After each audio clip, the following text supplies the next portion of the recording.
Oi, irmãos e irmãs. Em primeiro lugar, quero me apresentar. Eu sou a Márcia Santana. Eu pertenço à Igreja da Restauração, faço parte do louvor, do Ministério de Louvor da Igreja. Ajudo, colaboro com as mulheres, sou líder de mulheres na igreja também, colaboro com as ministrações na Igreja da Palavra. E quero dizer que é a primeira vez que eu estou ministrando com vídeo, então para mim eu tenho um pouco de dificuldade com isso. Eu gosto mais de sentar numa roda e a gente conversar, bater aquele papo, trocar ideias, ver onde há dúvidas. É isso que eu gosto de fazer. Mas vamos trabalhar um pouco assim diferente. É sempre bom aprender algo novo, algo diferente. Então hoje nós vamos começar com a nossa primeira aula, né? Com o nosso primeiro capítulo. A matéria é maravilhosa, é a matéria de evangelhos. Então essas primeiras aulas assim há algo assim mais histórico, né? E depois a gente vai começar a entrar na caminhada de Jesus, nos milagres dele, onde nós não vamos adquirir somente, né, conhecimento, mas à medida que nós vamos caminhando na matéria, a nossa fé também vai aumentando. Aí nós vamos vendo como aquilo vai gerando dentro de nós assim vida também. E essa vida vai gerando em nós alegria, vai gerando em nós algo assim tão tremendo que vai criando em nós tamanha fé que vai ao nosso redor. As pessoas que estão conosco também vão poder sentir isso. Então eu amo essa matéria. Tive a oportunidade, né, de dar a matéria no ano passado, esse ano novamente, né? E à medida que nós formos caminhando juntos, numa oportunidade, vamos estar juntos, aí vocês vão vendo que delícia que é essa matéria, né? Hoje nós vamos ver, né, a inserção dos evangelhos no Novo Nascimento. Se vocês quiserem abrir o livro, né? Então, ele está lá na página 11, no livro de vocês. Então, está na página 11 e onde nós vamos iniciar agora o nosso trabalho, né? Em primeiro lugar, nós temos que ver da onde que vem essa palavra evangelho. Evangelho é uma palavra que vem do grego, né? Que significa boas novas, significa uma boa mensagem, né? E ela é aplicada nos 4 livros que nós vamos estudar, né? Que é Mateus, Marcos, Lucas e João. Então nós vamos ver que essa palavra evangelho, boas novas e boa mensagem, ela se aplica nesses 4 evangelhos no Novo Testamento. Mas, né, no Velho Testamento ela já é aplicada, ela é usada de uma outra forma, né? A gente vai entender de uma outra forma. Em Marcos capítulo 1, versículo 14 e versículo 15, após Jesus ser tentado, então ele sai, ele vai para Galiléia e ele começa a pregar essas boas novas de Deus, né? Dizendo assim, o tempo é chegado, o reino de Deus está próximo, arrependam-se, né? Creiam nas boas novas. Por que ele diz isso? Ele vai para o deserto, ele chega, ele vem pregando isso, as boas novas, algo novo, né? Então, assim, tipo, o povo ali entendia o que Jesus queria dizer, então há algo de extraordinário acontecendo naquele momento, né? Então ele está dizendo assim, aquilo que os profetas anunciaram no passado está se cumprindo hoje, está acontecendo hoje. É isso que Jesus estava pregando e o povo conhecia essa linguagem. Então por isso que era importante ele falando, o tempo chegou, o tempo é agora. Só que no Antigo Testamento, a palavra evangelho, né, ela era usada no hebraico. E a gente já vai entender isso, porque no Novo ela vinha da tradução do grego e aqui no Velho Testamento ela vem do hebraico daí. Então ela era usada como boas novas, como mensagem também, mas já era uma tradução do hebraico. Então ela era entendida também como um nascimento, algo assim do imperador Deus, nascimento de um filho, a nomeação de um rei, uma grande vitória numa batalha. Então ela era entendida dessa forma. Então no Velho Testamento era entendida como nascimento de filho, era uma outra história. E aqui Jesus no Novo Testamento, ele já entra como, né, o reino chegou. Eu cheguei, ele está dizendo assim, opa, a história aqui, né, já mudou. E nós vamos ver nos 4 evangelhos, né, o que ele vai retratar ali, o que nós vamos aprender ali, né? Nós vamos aprender sobre a vida de Jesus, nós vamos aprender sobre o seu ministério, nós vamos aprender sobre a morte, ressurreição, ascensão de Jesus na igreja. Na igreja primitiva, o foco era a proclamação da morte e a ressurreição de Jesus. Então, as pessoas que conheciam os ensinamentos de Jesus, que andavam com Jesus, que conheciam toda a história, desde o nascimento, que conheciam ele depois no ministério dele, que viram quando ele morreu, aí viram ele ressuscitar, o que aconteceu? Começaram a falar para as pessoas o que aconteceu. Não, eu vi, ele ensinou isso, ele falou que ele ia morrer e ao 3º dia ele ia ressuscitar. E eu vi ele morrer e eu vi ele ressuscitar. Ele disse isso e isso começou a passar para parentes, eles começaram a falar para amigos e foi acontecendo. Isso foi acontecendo e foi passando como pequenos credos e foi passando, ou seja, de como a fé em Jesus poderia, né, ouviram o que eles viram, como que ele poderia passar aquilo, eles estavam com aquele fogo dentro deles, como é que eles podiam falar? Então, eles tinham aquela fé dentro deles, eles falaram, não, eu vi e eu ouvi, né? É assim como quando a gente tem a salvação, né? A gente recebe Jesus e a gente consegue falar, eu sei o que eu sinto, eu sei o que eu vejo, o que eu sinto, o que eu ouço de Deus, e eu consigo passar isso. Aqueles seguidores de Jesus faziam dessa forma, né? O foco, então, da igreja primitiva era a proclamação da morte e ressurreição de Cristo, né? Assim como nós hoje devemos fazer também, né? Aí o que aconteceu? No início, ninguém escrevia nada a respeito de Jesus, nada. Mesmo Jesus também nunca escreveu nada a respeito dele, né? Mas daí, mais tarde, surgiu alguns dos que seguiam a Jesus na nova igreja, né? Começou a surgir, assim, alguns escritos, né? A respeito de Jesus, algumas cartas, né? Começaram a escrever e enviar essas cartas, esses registros, né?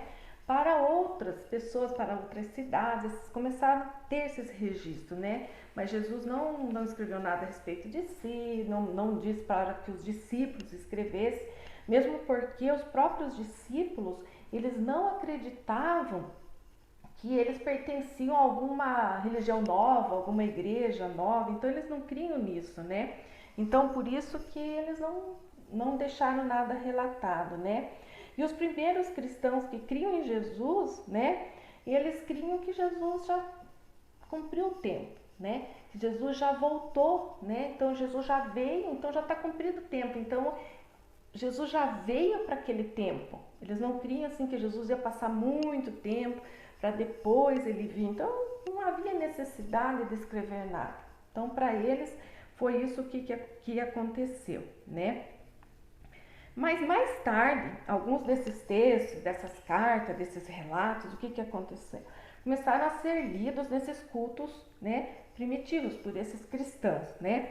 Então eles começaram a ler essas cartas, esses relatos ali juntamente, né, com as escrituras em hebraicos. Então eles liam as cartas e os relatos e começaram a ler também com as escrituras em hebraico, porque ali naqueles relatos falavam sobre a vida terrena e sobre o ministério de Jesus. Então, eles incluíram junto. Então, cada vez que eles se reuniam para os cultos, eles liam também os relatos de Jesus. Nos séculos seguintes, algum desses livros, os 27, né, foram daí reunidos e passaram a ser considerado o Novo Testamento, alguns séculos depois, né? Os 4 evangelhos são uma porção essencial do Novo Testamento, né?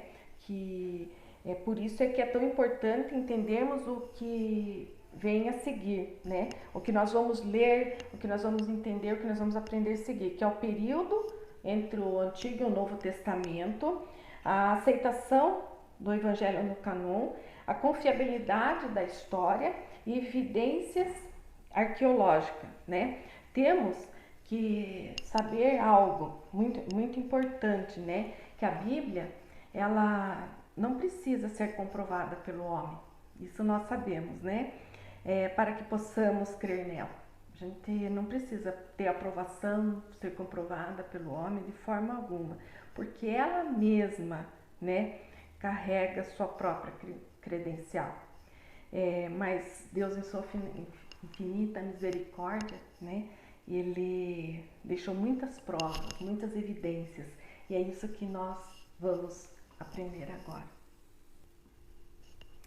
Sob a ótica da história, né, vamos ver o que acontece. No período entre os testamentos, né, que aconteceu mais ou menos 400 anos, que foi um período de silêncio, né, onde Deus ficou sem falar com o povo, né, com seu povo, com a sua nação, por meio dos seus profetas, né? Então, o que ocorreu, né?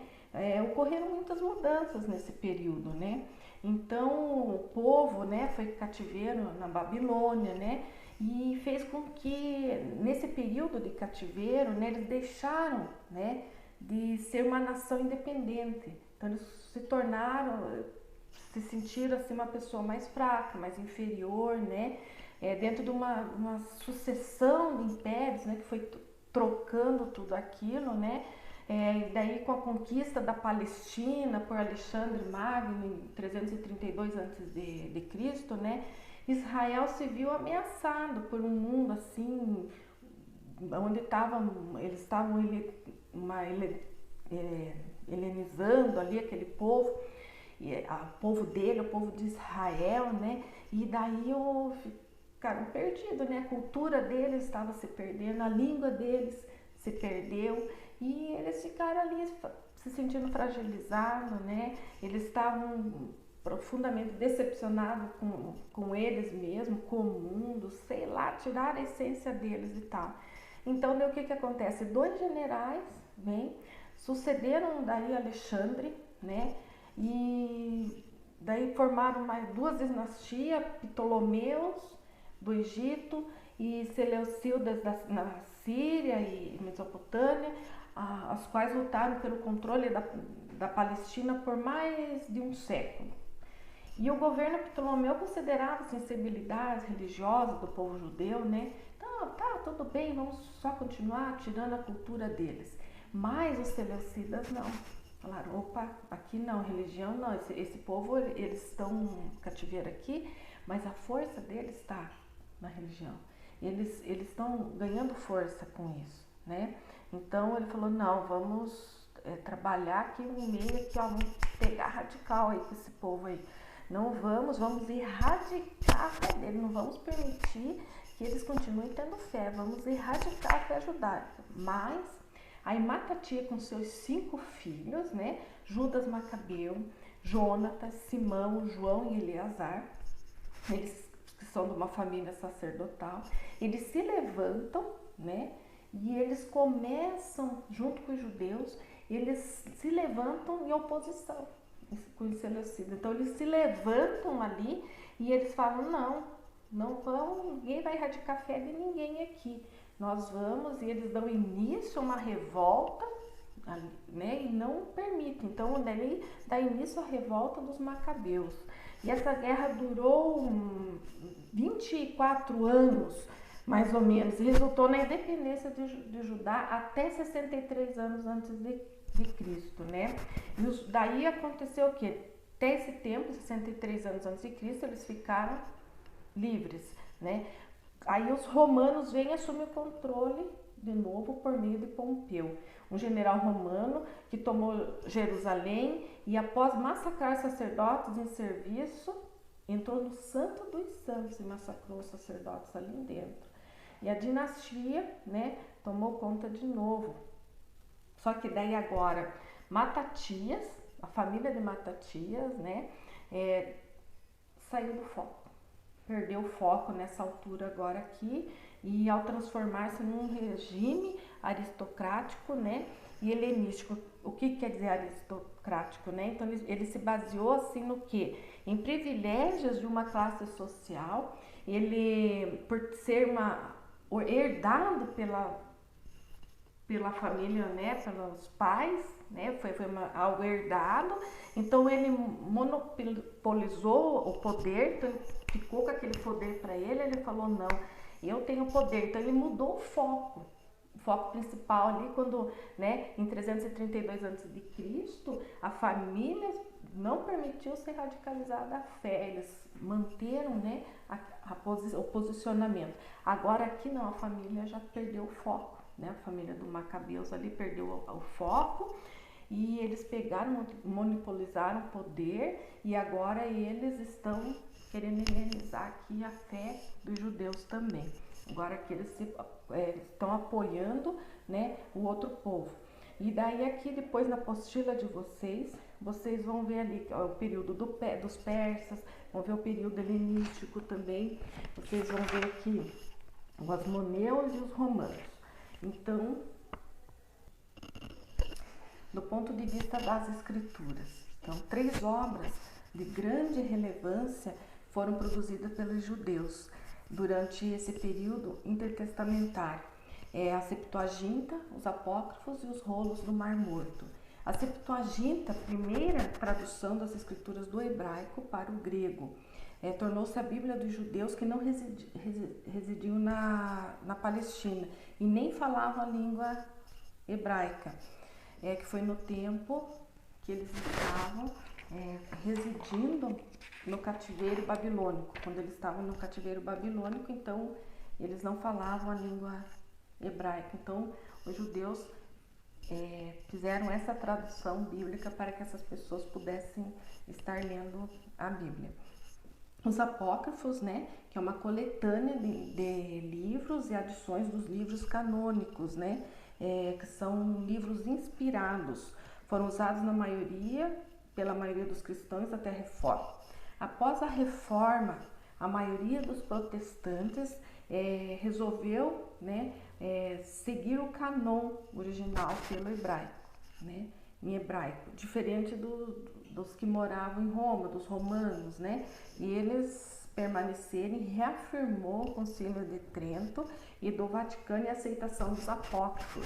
Apócrifo quer dizer um culto, né, algo oculto. Então eles resolveram ficar assim. E vamos para o C, que é sobre a lente dos desenvolvimentos sociais. Então, sob a lente dos desenvolvimentos sociais, nós vemos, né, que o judaísmo da época de Jesus é um resultado das mudanças que ocorreram naquele período intertestamentário. Então, os judeus que foram espalhados por todos os lugares por conta da diáspora, né, que foi a dispersação dos povos por conta de motivos políticos ou religiosos, né? E então nesses lugares sua vida religiosa se concentrava no estudo da Torá, né?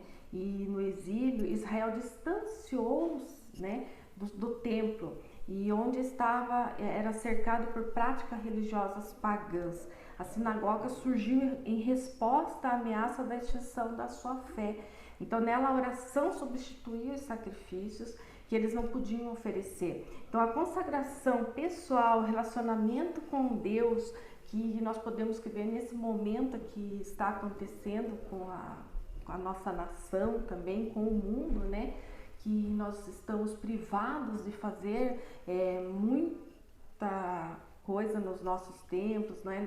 De oferecer a Deus cultos grandes, né? Encontros grandes com Deus, né?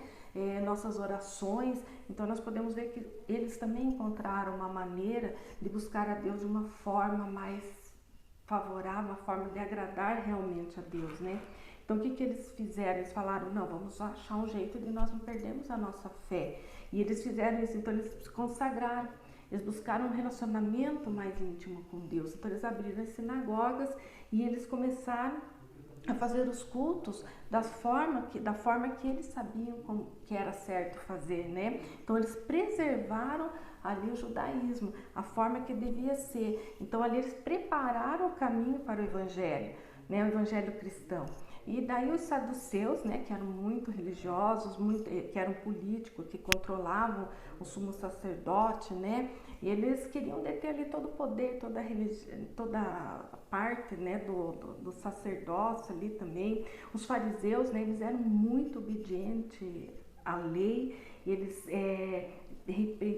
faziam a interpretação da lei, reinterpretavam a lei, e eles tinham todo o apoio do povo, né? E eles influenciavam a opinião popular também, né? Então, só que eles também não estavam bem dentro assim do que Deus tinha propósito para eles, né? Os essênios, como os fariseus, defendiam a observância rigorosa da lei. No entanto, eles estavam separados do judaísmo em geral. Eles rejeitavam parcialmente os rituais do templo e o sistema sacrificial. Então, eles tinham um certo poder sobre todos os judeus ali. Durante o período, né, esse período de silêncio de Deus, embora toda a nação, né, sofria muito, fosse constante esse sofrimento, né, os judeus tinham que preservar algo, eles tinham que preservar sua identidade como povo escolhido de Deus entre todas as nações. Eles tinham que preservar a fé deles, eles tinham que preservar, tinham que cuidar dos filhos, contar as histórias para eles todos os dias, para que eles não perdessem, né, a fé deles, né? Junto com a fé do povo, outra prática foi preservada, a valorização da tradição oral.